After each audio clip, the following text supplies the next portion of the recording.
I grew up with my identical twin, who was an incredibly loving brother. Now, one thing about being a twin is it makes you an expert at spotting favoritism. If his cookie was even slightly bigger than my cookie, I had questions. And clearly, I wasn't starving. When I became a psychologist, I began to notice favoritism of a different kind. And that is how much more we value the body than we do the mind. I spent 9 years at university earning my doctorate in psychology, and I can't tell you how many people look at my business card and say, "Oh, a psychologist, so not a real doctor." As if it should say that on my card.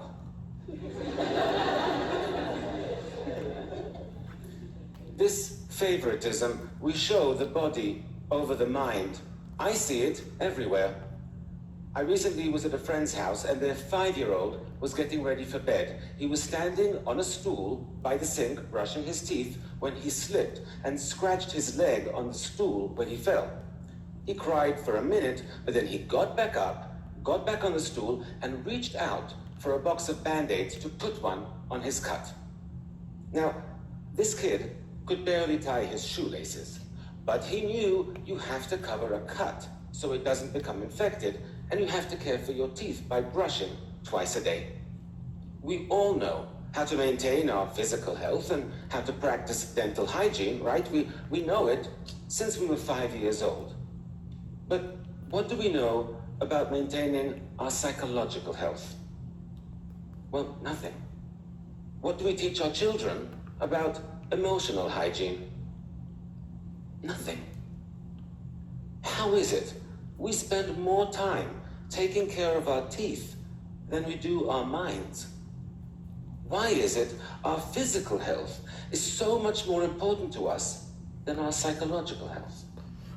You know, we sustain psychological injuries even more often than we do physical ones, injuries like failure or rejection or loneliness. And they can also get worse if we ignore them, and they can impact our lives in dramatic ways. And yet, even though there are scientifically proven techniques we could use to treat these kinds of psychological injuries, we don't. It doesn't even occur to us that we should. "Oh, you're feeling depressed. Just shake it off. It's all in your head." Can you imagine saying that to somebody with a broken leg? "Oh, just walk it off. It's all in your leg." It is time we close the gap between our physical and our psychological health. It's time we made them more equal, more like twins.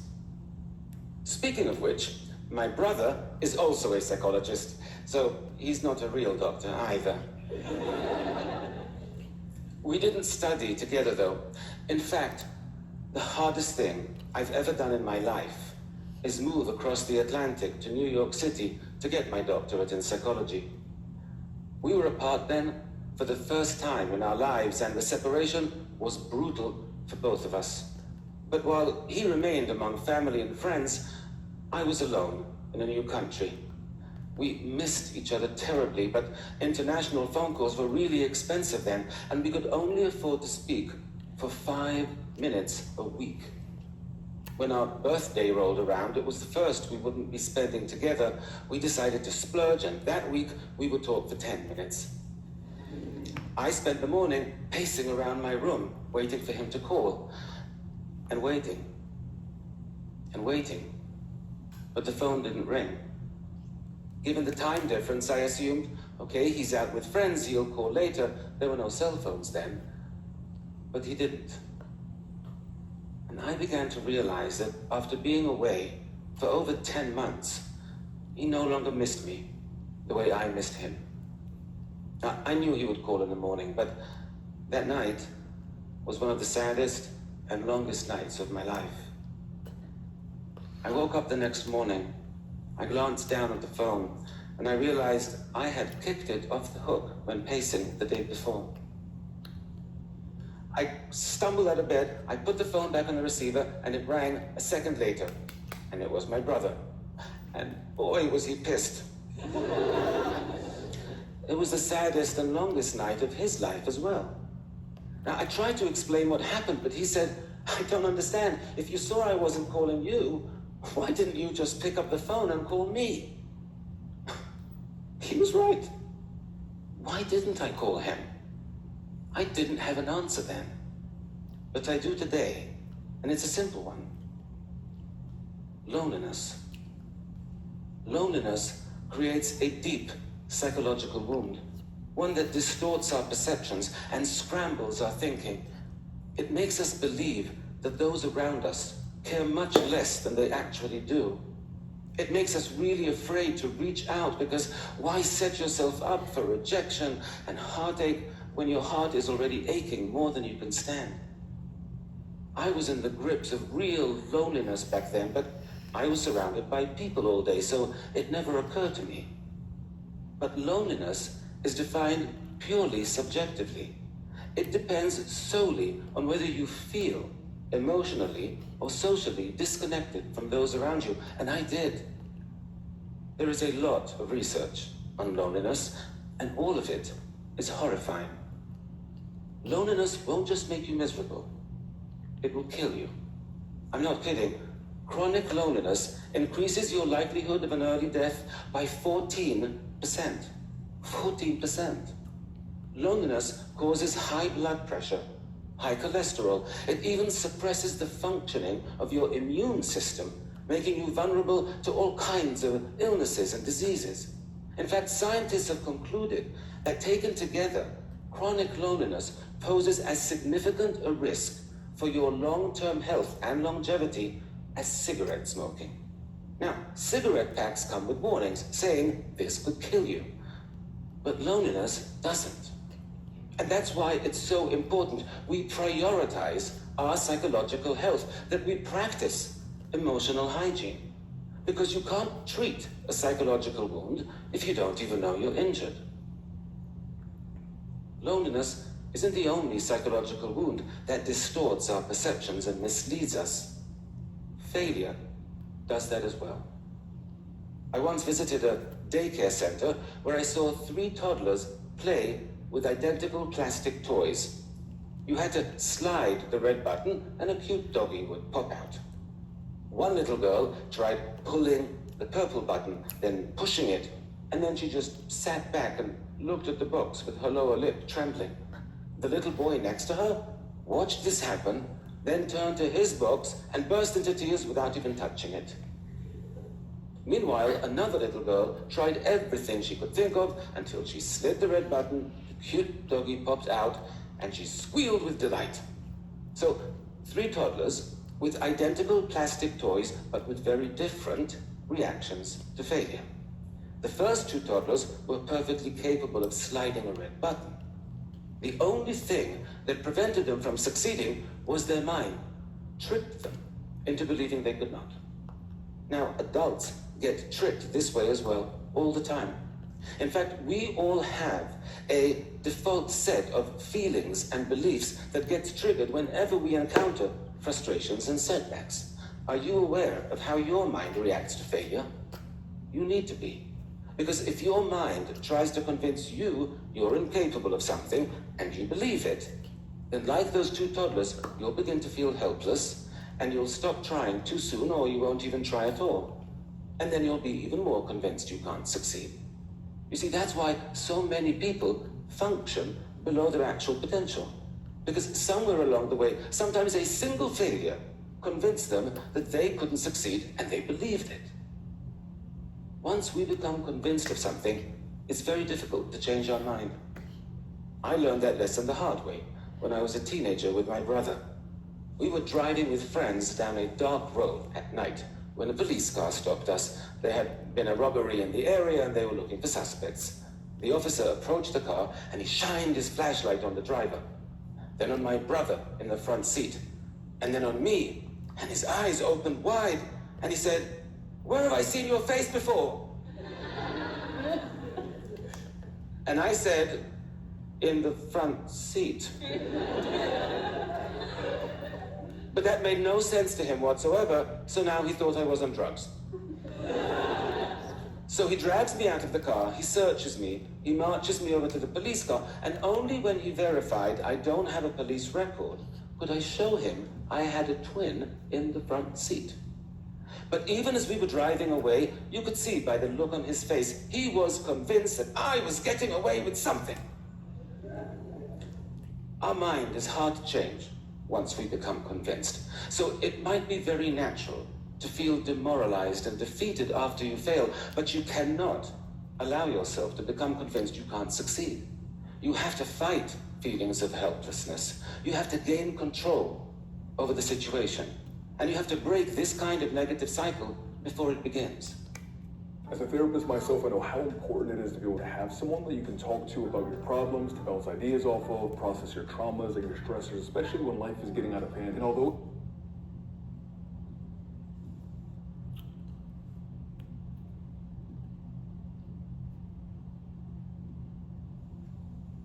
our minds and our feelings, they're not the trustworthy friends we thought they were. They're more like a really moody friend who can be totally supportive one minute and really unpleasant the next. I once worked with this woman who, after 20 years of marriage and an extremely ugly divorce, was finally ready for her first date. She had met this guy online, and he seemed nice, and he seemed successful, and most importantly, he seemed really into her. So she was very excited. She bought a new dress, and they met at an upscale New York City bar for a drink. 10 minutes into the date, the man stands up and says, "I'm not interested," and walks out. Rejection is extremely painful. The woman was so hurt she couldn't move. All she could do was call a friend. And here's what the friend said: "Well, what do you expect? You have big hips, you have nothing interesting to say. Why would a handsome, successful man like that ever go out with a loser like you?" Shocking, right, that a friend can be so cruel. But it would be much less shocking if I told you it wasn't the friend who said that. It's what the woman said to herself. And that's something we all do, especially after a rejection. We all start thinking of all our faults and all our shortcomings, what we wish we were, what we wish we weren't. We call ourselves names, maybe not as harshly, but we all do it. And it's interesting that we do, because our self-esteem is already hurting. Why would we want to go and damage it even further? Right? We wouldn't make a physical injury worse on purpose. You wouldn't get a cut on your arm and decide, "Oh, I know, I'm going to take a knife and see how much deeper I can make it." But we do that with psychological injuries all the time. Why? Because of poor emotional hygiene. Because we don't prioritize our psychological health. We know from dozens of studies that when your self-esteem is lower, you are more vulnerable to stress and to anxiety, that failures and rejections hurt more, and it takes longer to recover from them. So when you get rejected, the first thing you should be doing is to revive your self-esteem, not join Fight Club and beat it into a pulp. When you're in emotional pain, treat yourself with the same compassion you would expect from a truly good friend. We have to catch our unhealthy psychological habits and change them. And one of the unhealthiest and most common is called rumination. To ruminate means to chew over. It's when your boss yells at you, or your professor makes you feel stupid in class, or you have a big fight with a friend, and you just can't stop replaying the scene in your head for days, sometimes for weeks on end. Now, ruminating about upsetting events in this way can easily become a habit, and it's a very costly one. Because by spending so much time focused on upsetting and negative thoughts, you are actually putting yourself at significant risk for developing clinical depression, alcoholism, eating disorders, and even cardiovascular disease. The problem is, the urge to ruminate can feel really strong and really important, so it's a difficult habit to stop. I know this for a fact, because a little over a year ago, I developed the habit myself. You see, my twin brother was diagnosed with stage 3 non-Hodgkin's lymphoma. His cancer was extremely aggressive. He had visible tumors all over his body. And he had to start a harsh course of chemotherapy. And I couldn't stop thinking about what he was going through. I couldn't stop thinking about how much he was suffering. Even though he never complained. Not once. He had this incredibly positive attitude. His psychological health was amazing. I was physically healthy, but psychologically I was a mess. But I knew what to do. Studies tell us that even a 2-minute distraction is sufficient to break the urge to ruminate in that moment. And so each time I had a worrying, upsetting, negative thought, I forced myself to concentrate on something else until the urge passed. And within 1 week, my whole outlook changed and became more positive and more hopeful. 9 weeks after he started chemotherapy, my brother had a CAT scan, and I was by his side when he got the results. All the tumors were gone. He still had 3 more rounds of chemotherapy to go, but we knew he would recover. This picture was taken 2 weeks ago. By taking action when you're lonely, by changing your responses to failure, by protecting your self-esteem, by battling negative thinking, you won't just heal your psychological wounds. You will build emotional resilience. You will thrive. 100 years ago, people began practicing personal hygiene, and life expectancy rates rose by over 50% in just a matter of decades.